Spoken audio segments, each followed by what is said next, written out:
Hola, ¿qué tal? Espero que todas, todos se encuentren muy bien. Bienvenidos al video repaso correspondiente al tema de gingivitis úlcero-necrosante y periodontitis úlcero-necrosante, una asociación fuso-espiroquetal.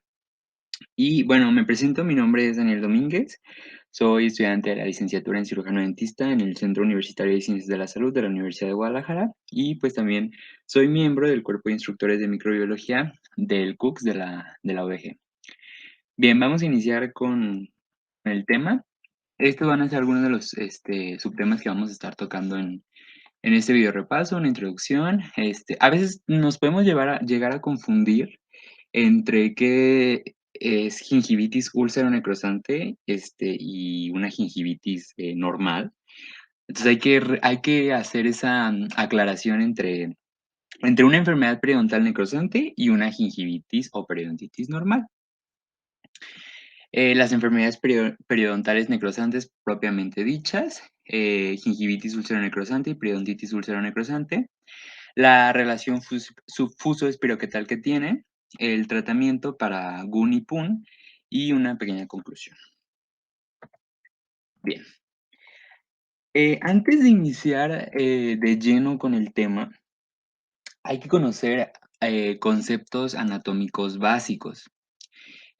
Cuando nosotros hablamos de periodonto, tal cual como su nombre lo dice, peri es alrededor y odonto diente. Entonces, vamos a estar hablando de todos los tejidos que rodean al diente. Entonces, el periodonto se va a componer de 4 tejidos fundamentales, que son la encía, el ligamento periodontal, que es todo este de aquí, el cemento, que va a ir más o menos como por aquí, y el hueso alveolar, ¿sale? Que es todo este.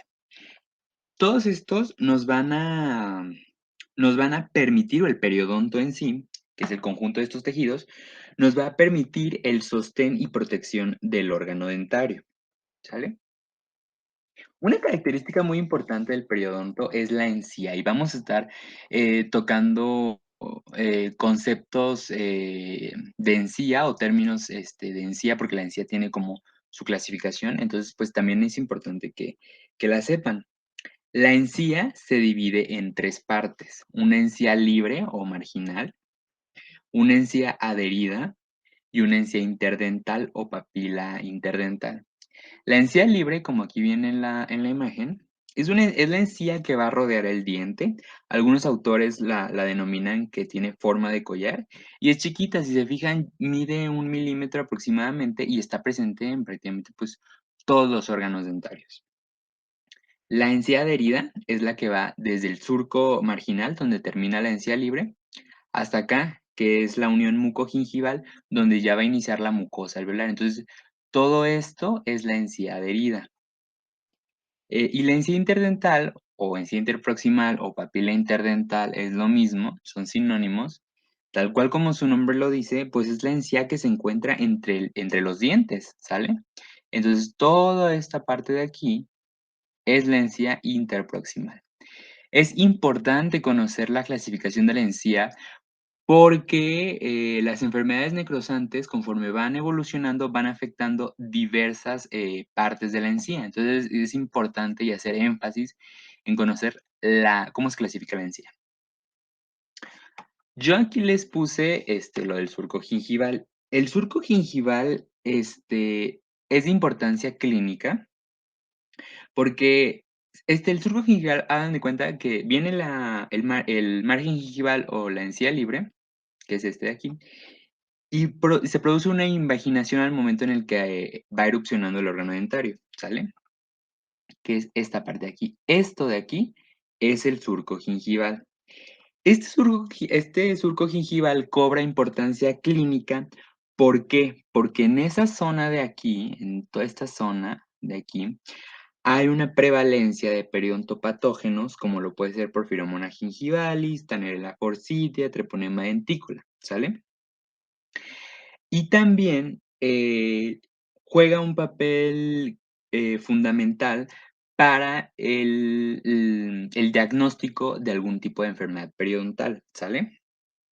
Por ejemplo, hay autores que señalan que una encía sana, el surco gingival llega a medir de 2 a 3 milímetros, pero, tú al momento de introducir tus sonda, si llega a medir 2 o 3 milímetros, es una encía sana. Sin embargo, si llega a ser mayor a 4 milímetros, esta profundidad del sondeo se llama en sí, esta técnica, pues ya se le conoce ya no se le conoce como surco gingival, sino se le conoce como bolsa periodontal, y eso ya es un indicativo de que el paciente ya tiene, una enfermedad periodontal, ¿sale? Bien. Vamos a hablar acerca ahorita de la gingivitis y periodontitis. También, surge la pregunta si es lo mismo. ¿Es lo mismo gingivitis y periodontitis?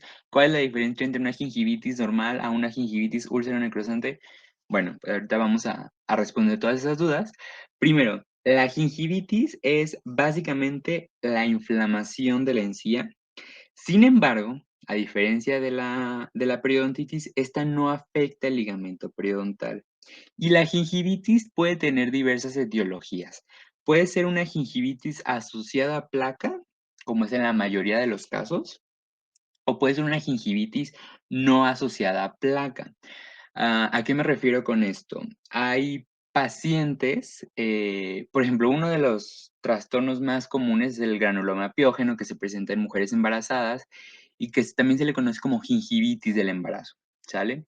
También en los pubertos, debido a estos cambios hormonales, bueno, ellos tienen una mayor prevalencia a padecer gingivitis y no puede ser por microorganismos, puede deberse a cambios hormonales o fisiológicos por los que esté atravesando el paciente que puedan desarrollar gingivitis. Pero bueno, la más común o la que a nosotros nos concierne un poquito más, pues evidentemente es la asociada a placa, porque se da por la interacción de los microorganismos que están presentes en el surco gingival específicamente, eh, y pues que es una de las enfermedades con mayor prevalencia, ¿sale? Y la periodontitis, es una enfermedad que se caracteriza por una inflamación de los tejidos de soporte. A diferencia de la gingivitis que solo afectaba la encía, bueno, la periodontitis ya afecta el periodonto de inserción. ¿Qué es el periodonto de inserción? Bueno, está compuesto por ligamento periodontal y hueso alveolar, básicamente. Entonces, si se fijan aquí, clínicamente es muy evidente, donde aquí hay una importante pérdida ósea en el caso de la periodontitis, y en la gingivitis, pues, no hay pérdida ósea. O sea, otra característica patognomónica de la periodontitis es que tú al momento de tomar una radiografía, pues, vas a ver, esta pérdida ósea, tanto clínicamente en este caso, como si tomas una radiografía, pues, vas a ver la pérdida ósea y con eso, pues, la retracción gingival. Okey, ¿cómo estamos a nivel mundial? Bueno, las enfermedades periodontales son sumamente prevalentes a nivel mundial. Según cifras de la OMS, el 10% de la población tiene algún tipo de enfermedad periodontal. Y a veces a mí me gusta hacer esto porque cuando nos dicen: "Ah, pues el 10% de la población mundial". Ah, pues no es mucho, o sea, el 10% no es mucho. Para nosotros dimensionar cuántos son los pacientes, cuántas personas a nivel mundial tienen periodontitis, o sea, imagínense, es como si todos en Latinoamérica tuviéramos periodontitis. O sea, esa es la dimensión del problema de una enfermedad periodontal, ¿sale? Entonces, es importante hacer énfasis en eso, ¿no? Que a veces cuando nos dicen: "Ah, pues es del 10%", pues, dices: "No, pues no es mucho". No, o sea, hay que dimensionar las cifras, ¿sale? Esto es un problema real, o sea, las enfermedades periodontales son un problema importante. ¿Y cómo estamos en México? Bueno, lamentablemente en México no hay datos epidemiológicos, concretos o tangentes que nos diga cuántos mexicanos tienen, gingivitis y periodontitis. Hay algunos estudios que se han realizado. La Universidad Nacional Autónoma de México, la UNAM, en un estudio que hizo en 2016, destaca que el 70% de los mexicanos tiene algún tipo de enfermedad periodontal. Puede ser ya sea gingivitis o periodontitis. Y también la UNAM nos dice que es más prevalente en adultos mayores de 65 años. Y en 2013, por ejemplo, la Asociación Dental Mexicana, en un estudio que hizo, ellos dijeron que el 90% de los mexicanos tienen gingivitis. Entonces, pues también hay que dimensionar que más de la mitad de los mexicanos, en ambos estudios que se hayan realizado, más de la mitad de los mexicanos presentan algún tipo de enfermedad periodontal. Entonces, también en México es un problema de salud la enfermedad periodontal, ¿sale? Que lamentablemente, pues no se le toma mucha importancia. Es uno de los problemas o de los contras que hay en México. Ahora sí, las enfermedades periodontales necrosantes o las EPN son enfermedades causadas por microorganismos que conforme van evolucionando van provocando una necrosis de los tejidos periodontales y en algunos casos, como ahorita lo vamos a ver, pueden llegar a extenderse hasta otras zonas, ¿sale? Como lo puede ser la mucosa, llámese mucosa alveolar o incluso se puede extender a la mucosa yugal, provocando necrosis en los carrillos, en las mejillas, ¿sale? Aunque la incidencia de las enfermedades periodontales necrosantes es relativamente baja en países desarrollados, o sea, yo no voy a encontrar una EPN en Canadá o en Estados Unidos, va a ser raro, pero es una enfermedad que sí presenta altos datos o hay muchos pacientes en países subdesarrollados, incluso en países de África, es muy común encontrar enfermedades periodontales necrosantes, ¿sale? Otra característica muy importante, las enfermedades periodontales necrosantes se presentan en pacientes de 20 a 30 años de edad, ¿sale? Y aquí hay una evolución que nos proponen algunos autores de cómo van a ir evolucionando las enfermedades periodontales necrosantes. Por ejemplo, aquí en la gingivitis úlcero-necrosante se va a dividir en dos etapas. Etapa uno, donde vamos a encontrar que nosotros va a haber una necrosis en la punta de la papila interdental. En la etapa 2 ya va a haber una necrosis en toda la papila. En la etapa 3 ya deja de llamarse gingivitis úlcero-necrosante y se convierte en una periodontitis úlcero-necrosante. En esta etapa 3, bueno, ya va a haber una necrosis en todo el margen gingival, como se alcanza a ver aquí. En la etapa 4 va a afectar ya la encía adherida. En la etapa 5, pues se deja de llamar periodontitis úlcero-necrosante y se convierte en una estomatitis necrosante.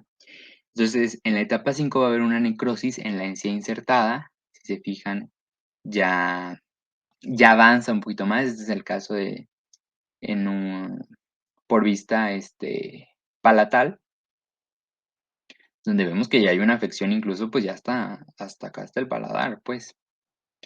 En la etapa 6 va a haber ya una necrosis en el hueso alveolar, se va a exponer, ya hay una exposición del hueso alveolar. Y ya en la etapa 7 ya deja de llamarse estomatitis necrosante. Más bien ahora va a ser un cancrum oris o noma, donde aquí ya es muy lamentable ya este caso, o cuando ya los pacientes llegan a este caso, que es una necrosis que perfora la mucosa yugal e incluso pues, llega a perforar la piel del carrillo y pues los pacientes llegan en este estado. El caso del cancrum oris o la noma, pues no es muy común en México o en países desarrollados, como les comento, pero sí es muy común en pacientes de África. Esto es muy común en África. Porque aparte, las enfermedades periodontales se van a asociar con una deficiencia nutricional, que ahorita vamos a ver, y como sabemos, pues en África, lamentablemente no hay, pues hay deficiencias nutricionales. Entonces, las enfermedades periodontales tienen una asociación importante con deficiencias nutricionales y pacientes que tengan VIH. Entonces, lamentablemente, pues en África las condiciones alimenticias no son las mejores, hay una alta prevalencia de pacientes con VIH, entonces pues va a provocar que las enfermedades periodontales sean más comunes en ese lugar y que si no hay un buen tratamiento, bueno, puede ir el paciente puede pasar de GUN, PUN, estomatitis necrosante hasta llegar a un anoma. Bien, ahora sí, la gingivitis úlcero-necrosante. La gingivitis úlcero-necrosante es una enfermedad inflamatoria donde hay una destrucción y necrosis de la encía. Puede ser una GUN aguda o subaguda. Cuando es subaguda, presenta síntomas clínicos, un poco más discretos, no son tan evidentes, o el paciente no te los va a referir tan tal cual, sino es más como, se podría decir que más relax, pues, por decirlo así. Sin embargo, hay una característica muy importante de las enfermedades periodontales, y es que tienden a recidivar mucho, y en el caso de GUN, recidiva es muy común la recidiva. Una gingivitis úlcero-necrosante, si no, se tiene un buen tratamiento, puede evolucionar a una periodontitis úlcero-necrosante. Y como ya lo vimos en la diapositiva anterior, una vez empieza una destrucción ósea, ya se le deja de llamar gingivitis úlcero-necrosante, se le conoce como periodontitis úlcero-necrosante, ¿sale? Y cuando ya haya una necrosis ya que puede llegar hasta la encía insertada. Algunos de los factores desencadenantes son que gingivitis úlcero-necrosante se va a presentar, generalmente tras periodos de inmunosupresión, ¿sale? Como lo puede ser tras una infección, eh, es común que también se presente en pacientes que tengan enfermedades sistémicas, que estén tomando corticosteroides, que tengan alguna comorbilidad. Como les comento, deficiencias nutricionales, o sea, hay una relación muy importante entre GUN y que el paciente tenga deficiencias nutricionales, en pacientes que estén inmunocomprometidos, que tengan estrés. Y quiero hacer énfasis en esto, pacientes que estén inmunocomprometidos o que tengan inmunosupresión, ¿sale? Entonces, GUN, como les comentaba, va a ser una patología muy común en pacientes que tengan VIH. Entonces, vamos a encontrar que pacientes que tengan VIH, al momento de nosotros hacer una exploración intraoral, podemos llegar a encontrar gingivitis ulceronecrosante, periodontitis ulceronecrosante, podemos incluso encontrar candidiasis. Creo que también podemos encontrar sarcoma de Kaposi, entonces podemos encontrar varias patologías que nos pueden indicar que mi paciente es, VIH positivo. ¿Cuáles son las características clínicas que se va a presentar, eh, en una gingivitis ulceronecrosante? Bueno, evidentemente se presentan como una o múltiples úlceras localizadas en la encía interdental, aquí si se fijan. De bordes crateriformes, algunos autores lo denominan como bordes destacabocados, un halo eritematoso a su alrededor, y carecen de una membrana fibrinosa. Cuando no hay membrana fibrinosa en una úlcera, pues evidentemente indica que no hay una reparación. La membrana fibrinosa en las úlceras en cavidad oral es algo así como una costra en la piel. Cuando nosotros nos hacemos algún tipo como de lesión en la piel y vemos que está saliendo una costra, bueno, eso indica que está reparando. En el caso de cavidad oral no va a haber como tal una costra, más bien va a haber membranas fibrinosas. Entonces, cuando no hay membrana fibrinosa en úlcera, indica que esta úlcera no está reparando y que evidentemente es una necrosis, ¿sale? Esta, pues, las úlceras pueden llegar a extenderse hasta toda la arcada, como es el caso de este paciente, ¿sale? Y otra característica importante es que los pacientes van a referir un dolor intenso. ¿Cuándo se va a presentar este dolor? Evidentemente al hablar, al masticar, ese tipo de cosas. Y también hay un sangrado intenso, ¿sale? Este sangrado va a ocurrir a la más mínima presión, o sea, yo voy con mi espejo, con mi explorador, toco esas úlceras y va a haber un sangrado, ¿sale?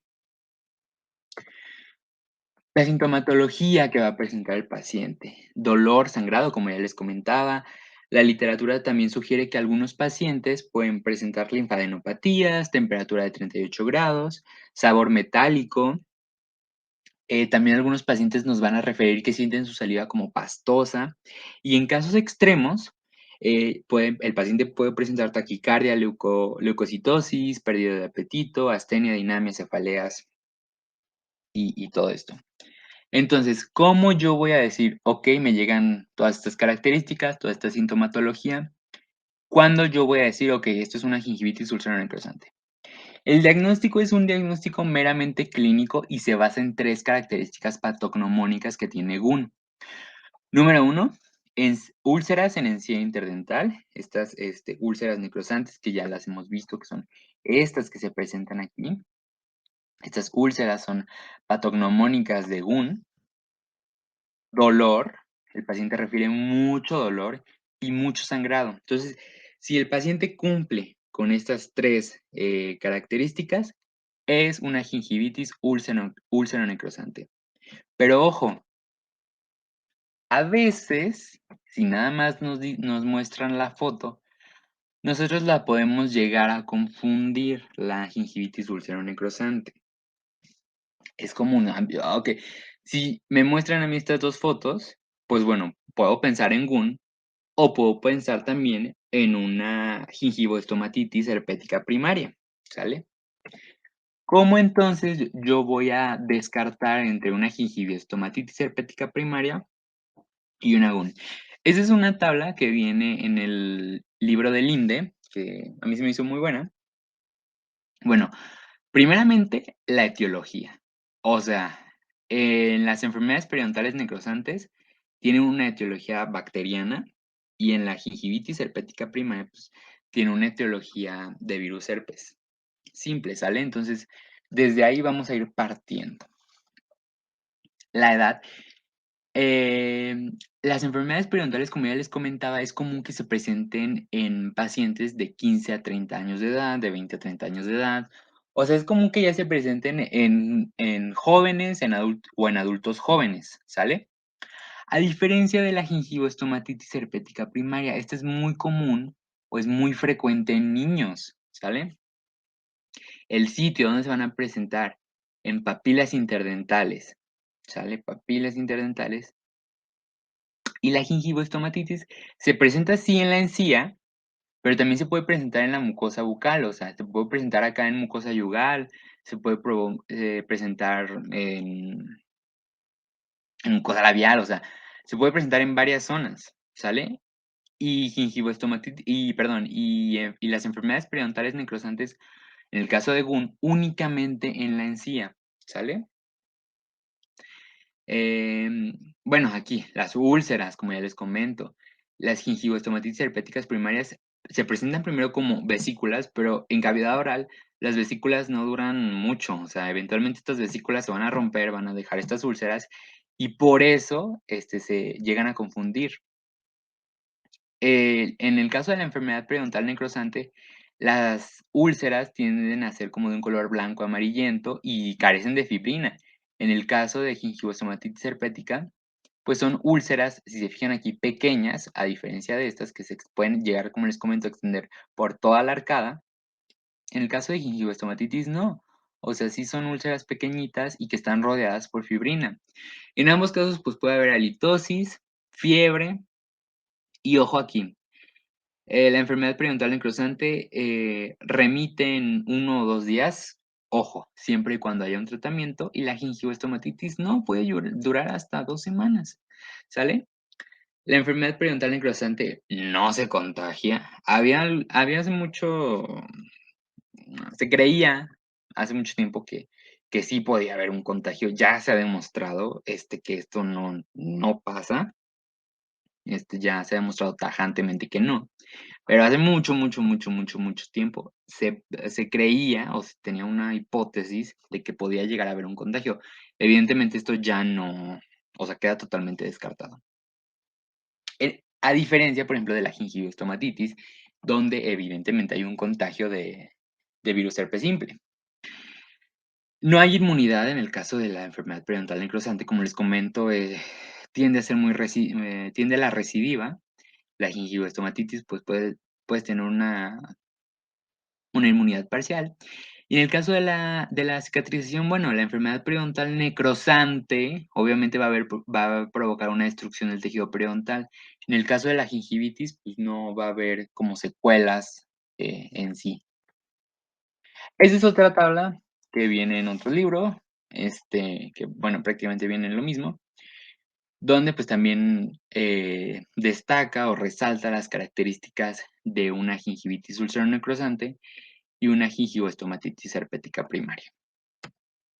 Bien, ahora sí, como ya les comentaba al inicio, una gingivitis úlcero-necrosante, no hay un tratamiento, continúa su evolución, me va a resultar entonces en una periodontitis úlcero-necrosante, donde ya radiográficamente yo puedo ver que hay una destrucción de hueso alveolar, que hay una afección en el ligamento periodontal, va a haber una necrosis en la encía. Entonces, pues bueno, ahora ya se va a llamar una periodontitis úlcero-necrosante. Las características clínicas, pues, PUN se presenta como úlceras necróticas que se localizan en la encía interdental y que se extienden por todo el margen gingival, inclusive llegando a la encía insertada. Son de bordes crateriformes, coloración blanquecina y amarillenta, carecen, como les comento, de membrana fibrinosa y presentan este halo eritematoso a su alrededor en algunos casos. Al igual que en GUN, el paciente me va a referir mucho dolor. Yo al momento de hacer una exploración intraoral, si toco la úlcera, también va a haber mucho sangrado. Clínicamente también se puede presentar una recesión gingival, como es el caso de este paciente en estos dientes anteriores, donde ya hay una recesión gingival. Si se fijan, acá viene la encía y acá ya no. O sea, es como que se hace así y ya. Entonces, eso indica, pues, también una recesión gingival. Como les comentaba, en las radiografías se muestra una pérdida ósea. Algunos autores nos dicen que puede llegar a ser de 10 milímetros en 3 meses. Entonces, esto demuestra que es realmente alarmante la pérdida ósea. Entonces, si hay pérdida ósea, si hay pérdida de ligamento periodontal, evidentemente va a haber aquí movilidad dentaria, ¿sale? Y con movilidad dentaria puede llegar a haber una pérdida del órgano dentario, ¿sale? También es muy común encontrar hueso necrótico, en especial el hueso que se localiza en la encía interdental o denudación ósea. El paciente además me va a referir fiebre de 39 grados, astenia, dinamia, dolor. Algunos pacientes también pueden presentar linfadenopatías. Y al igual que GUN, el diagnóstico de una periodontitis ulceronecrosante va a ser un diagnóstico clínico, pero ahora basado en 5 características patognomónicas. Número uno, estas úlceras como tan características en las enfermedades periodontales que se extienden hasta la encía insertada, como es este caso de aquí, que ya hay una afección en encía interdental, en margen gingival y hasta acá en encía insertada, ¿sale? Dolor. Por ejemplo, este es un caso de donde hay una pérdida ósea, tejido óseo necrótico. Entonces, a lo mejor clínicamente no puede extenderse hasta acá, pero si hay, este, tejido óseo necrótico, ya va a ser una periodontitis ulceronecrosante, ¿sale? Perdón, como les comentaba, dolor, sangrado, secuestro óseo, y pérdida ósea. Si se fijan aquí en la radiografía, por acá viene el hueso y acá ya no, o sea, esto está una pérdida ósea, ¿sale? Okey, ahora perdón, les comentaba, entonces bajo esos 5 criterios, yo voy a decir: "Okey, esto es una periodontitis ulceronecrosante". Entonces, ahora vamos a entrar con la relación fuso-espiroquetal que tienen las enfermedades periodontales, necrosantes, y los microorganismos. Cuando hablamos nosotros de una infección microbiana, generalmente, se conoce el agente etiológico de dicha infección. Por ejemplo, hablamos de COVID-19, bueno, sabemos que el agente etiológico es un virus SARS-CoV-2. Cuando hablamos de sífilis, se conoce que el agente etiológico es Treponema pallidum. Pero en el caso de las enfermedades periodontales necrosantes ocurre algo muy, muy interesante. Y es que hasta la fecha no se ha podido determinar, ¿sabes qué? Este es el microorganismo que me causa las enfermedades periodontales necrosantes. Más bien, en vez de ser un microorganismo específico, más bien es un complejo de microorganismos bacterianos. A este complejo de microorganismos bacterianos se le conoce como complejo fusoespiroquetal, ¿sale? Y está compuesto por bacilos fusiformes, que son bacterias generalmente anaerobias, gram negativas, inmóviles, que al microscopio, a nosotros verlos, se pueden ver en esta forma de uso, que son más delgados en los extremos y que morfológicamente pueden llegar a formar hélices. Y las espiroquetas, que son estas de aquí, que son bacterias anaerobias, gram negativas, móviles, que nosotros al verlas al microscopio pueden, o es muy común encontrarlas con esta forma helicoidal, ¿sale? Entonces, al conjunto bacteriano de bacilos fusiformes y espiroquetas se le conoce como complejo fuso-espiroquetal. Y el complejo fuso-espiroquetal es entonces el agente etiológico de las enfermedades periodontales necrosantes, ¿sale? El complejo fuso-espiroquetal fue descubierto a finales de 1894, 95 por ahí, por Plaut y Vincent, por lo que es muy común encontrar en la literatura o en los artículos, etc, etc, etc, que a la gingivitis ulceronecrosante se le conoce mediante el epónimo de angina de Vincent. Este fue Vincent que descubrió el complejo fusoespiroquetal, entonces es muy común encontrarlo en la literatura como angina de Vincent. Muy bien. En el caso de Gun y Pun, vamos a encontrar microorganismos principalmente anaerobios, ¿sale? En el caso, pues, de los bacilos fusiformes, estos son, eh, imágenes al microscopio de pacientes que tienen gingivitis úlcero-necrosante. En el caso de los bacilos fusiformes, es muy común encontrar Fusobacterium necrophorum o Fusobacterium fusiforme, también se le conoce en algunos libros, en alguna literatura. Y es muy importante el Fusobacterium necrophorum. Esta es una bacteria que está asociada al síndrome de Lemierre, que el síndrome de Lemierre es una complicación derivada de gingivitis ulceronecrosante y periodontitis ulceronecrosante. Es raro, es muy raro el síndrome de Lemierre, pero está presente y Fusobacterium necrophorum es agente etiológico de síndrome de Lemierre. ¿Qué es el síndrome de Lemierre? Cuando Fusobacterium necrophorum se extiende hasta la orofaringe, va a provocar una sepsis en vías respiratorias altas. Posteriormente va a provocar una tromboflebitis y esto va a derivar en un bloqueo de la vena yugular interna, poniendo en riesgo evidentemente la vida del paciente. Entonces, a esto se le conoce como síndrome de Lemierre y es una complicación derivada de gingivitis ulceronecrosante y periodontitis ulceronecrosante. Además, pues también podemos encontrar Fusobacterium nucleatum o Leptotrichia buccalis. En el caso de las espiroquetas, es muy común, miren, acá está el otro de Fusobacterium fusiforme o Fusobacterium necrophorum, que como les comento es muy común encontrarlo en Gunipun.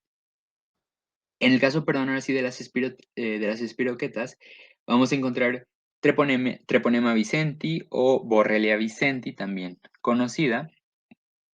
Este, También podemos encontrar Treponema macrodentum, Treponema dentícola, perdón, Treponema oralis, Treponema scoliodontum, Treponema medium. Y todas estas bacterias nos van a provocar o nos van a conformar más bien este complejo fuso-espiroquetal. Ojo, hay dos bacterias se ha demostrado en la literatura que son de mucha importancia o que, pues que sí, que tienen mucha importancia en este complejo fuso-espiroquetal que me va a provocar Gunipun, que es Fusobacterium necrophorum o Fusobacterium fusiforme y Treponema vicente. Esas son dos bacterias de suma importancia en el complejo fusoespiroquetal y por ende de suma importancia en Gun y Pun. Aunado a estas bacterias, hay algunos autores que nos dicen que también podemos encontrar, por ejemplo, Prevotella intermedia, Candida albicans, Actinomyces, Naislundi, también es común encontrarlas en pacientes que tengan lesiones úlcero-necrosantes. Y también, otra característica importante es la histopatología. Vamos a ver que, bueno, evidentemente a nosotros hacer al ver los cortes histológicos de GUN al final de cuentas es una úlcera. Una úlcera es una pérdida de continuidad del epitelio con exposición de tejido conjuntivo. Entonces, al microscopio, el patólogo va a ver una úlcera, evidentemente, pero va a encontrar características histológicas importantes. Va a encontrar primeramente una zona bacteriana donde vamos a encontrar bacterias de tamaño variable, como lo pueden ser las espiroquetas pequeñas y medianas. Vamos a encontrar una zona rica en neutrófilos, ¿sale? Vamos a encontrar ahí, evidentemente, neutrófilos, algunas espiroquetas. Vamos a encontrar una zona necrótica donde va a haber restos celulares, restos de fibras de colágeno, espiroquetas, algunas fusobacterias. Y la zona de espiroquetas, bueno, tal cual como su nombre lo dice, ahí vamos a encontrar exclusivamente espiroquetas, ¿sale? Ahora, ¿cómo va a ser el tratamiento? Ya, tenemos, yo ya diagnostiqué paciente con GUN o paciente con PUN. Básicamente, el tratamiento de estas dos patologías va a ser el mismo, tanto para GUN y para PUN. El tratamiento se va a dividir en dos, en un tratamiento agudo o en un tratamiento primario, que va a consistir, primero que nada, el periodoncista va a realizar lo que se conoce como raspado radicular, raspado y alisado radicular, ya sea, pues el raspado puede ser manual por medio de escariodontos, que es prácticamente la eliminación tanto de manera supragingival, o sea, arriba, lo que clínicamente vamos a ver, de cálculos dentales, como subgingival, ¿sale? O sea, lo que va a estar debajo de la encía. Entonces, el periodoncista lo que va a ser eliminar todos estos cálculos dentales, toda la placa, de manera manual mediante escariodontos o la verdad es que a los autores ahí sí dicen que es mucho mejor, una eliminación mediante un raspado ultrasónico, ¿sale? ¿Por qué? Porque al momento de nosotros hacer el raspado ultrasónico se está liberando agua, y entonces esto favorece a la eliminación de, uno, de la placa y dos, del tejido necrótico que va a haber en Gunipun, ¿sale? Es muy importante destacar que en esta parte del tratamiento, el paciente evidentemente va a referir un dolor muy, o sea, muy importante, o sea, le va a doler mucho al paciente. Este tratamiento, entonces, va a ser un tratamiento, esta parte del tratamiento va a ser lenta. ¿Por qué? Porque el periodoncista, el dentista va a estar haciendo muchas pausas para que el paciente descanse, porque sí es algo muy doloroso para el paciente, aparte de que va a haber mucho sangrado. Entonces, sí es como hacer énfasis en esto de que durante esta parte del tratamiento sí va a ser una parte un tanto lenta, porque le va a costar mucho trabajo al paciente. Entonces, hay que hacer énfasis en eso, ¿no? De que va a ser algo que le va a costar trabajo al paciente. Otra cosa importantísima, y no me saquen de contexto. En el caso, ojo, únicamente en el caso de pacientes con GUN y PUN, se va a suspender el cepillado dental. Y digo, no me saquen de contexto. ¿Por qué? Porque el cepillado dental genera un trauma al final de cuentas en la encía. Entonces, eh, queremos evitar que le duela al paciente, que haya más sangrado, que haya más trauma en la boca. Entonces, se va a suspender el cepillado dental, generalmente puede ser de 2 a 4 días. Eso ya depende mucho de cómo se sienta el paciente, si ya tolera el cepillado. Y en su lugar se va a sustituir por agua oxigenada o enjuagues de clorexidina al punto 0,2, al punto 2%, perdón. Además, se le va a hacer un desbridamiento de todo el tejido necrótico en todas las zonas afectadas y, importante, se le va a recetar antibióticos sistémicos.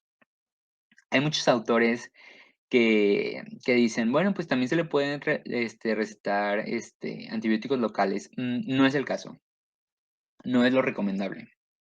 Es mejor un antibiótico sistémico. Se receta metronidazol de 250 miligramos por 8 horas, aunque se ha demostrado también que las penicilinas y las tetraciclinas son eficaces en el tratamiento de las enfermedades periodontales. Un buen tratamiento que yo como dentista, mi paciente que sí haya seguido las indicaciones bien al pie de la letra, un buen tratamiento, en el caso de GUN, las lesiones remiten en un lapso de 2 días. Es realmente, pues, muy rápido. Y en el caso de PUN, las lesiones, pues, remiten en un lapso de 5 días. Entonces, realmente es un tratamiento rápido, y que poco a poco, las úlceras irán cicatrizando, el paciente tendrá, obviamente, que tener los cuidados ideales y que poco a poco, pues, el paciente va a poder ir recuperando su calidad de vida. Una vez haya terminado el tratamiento primario, que las úlceras hayan remitido, es común que tanto GUN y PUN tengan, o sea, la recidiva en ambas patologías es muy común, es de verdad muy común la recidiva en ambas patologías. Hay que entonces hacer un tratamiento secundario. Es común encontrar después de un tratamiento primario, cráteres gingivales. Estos se elimi y ahí en esos cráteres gingivales, perdón, es común que se almacene, la placa, ¿por qué? Porque va a ser más difícil el cepillado, ¿sale? Entonces, esto nos va a provocar que la recidiva sea mucho mayor en Gunipun, ¿sale?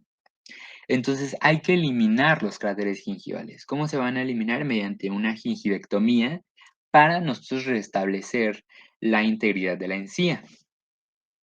Otra cosa importantísima, limpiezas dentales, ¿ok? Y esta hay que hacer énfasis en sus limpiezas dentales, por lo menos 2 veces al año, en los pacientes que tengan Gunipun y en la población en general, limpiezas dentales, por lo menos 2 veces al año. Es muy importante también comentarlo.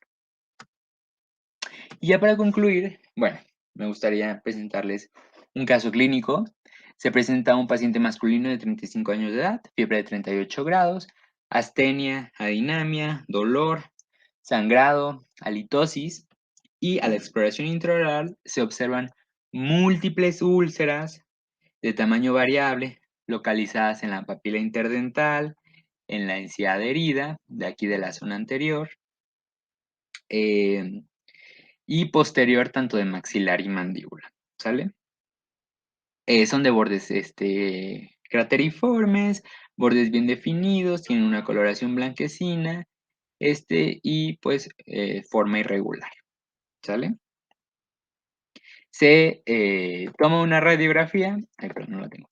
Se toma la radiografía de la zona periapical una radiografía periapical de la zona de dientes anteriores y se va a observar una pérdida de hueso. En el frotis se realiza también un frotis, donde vamos a encontrar este complejo fuso espiroquetal. Entonces, en base a todas las características clínicas, microbiológicas y radiográficas, se emite un diagnóstico de gingivitis úlcero-necrosante. Entonces, se inicia con el tratamiento.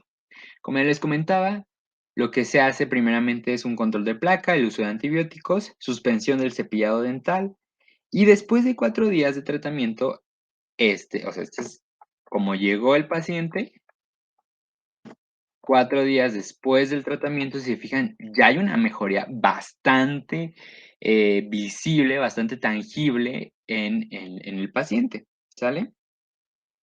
Alrededor de los 4 días, este paciente, el caso específico de este paciente, ya refiere que ya no le molesta, el cepillado, entonces ya se puede retomar el cepillado.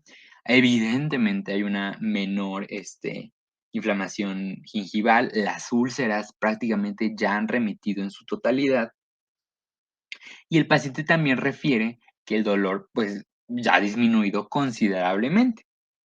Se continúa evidentemente con un tratamiento de mantenimiento, remoción de placa, bla, bla, bla, bla, bla. Y este es el caso al mes, en el paciente pues ya prácticamente ha recuperado su calidad de vida en todos los sentidos. Y bueno, por mi parte sería todo. Estas son mis referencias bibliográficas. La verdad, yo les recomiendo mucho, bueno, si quieren adentrarse un poco más al tema, los libros de Linde, de Carranza, de Kinoshita y de Hessman. La verdad están muy buenos. Entonces yo les recomiendo checar esos libros de Perio. Tienen información muy buena en tanto a los temas de gingivitis ulceronecrosante y periodontitis ulceronecrosante. Y bueno, pues como les comento, por mi parte sería todo. Espero que hayan disfrutado este video repaso, que hayan aprendido un poquito más acerca de GUN y PUN. Y bueno, a nombre de la academia, los invitamos a seguirnos en línea. Tenemos Facebook, Instagram, Twitter y TikTok. Entonces, pues, por si nos quieren seguir. Y por mi parte sería todo. Muchísimas gracias por su atención.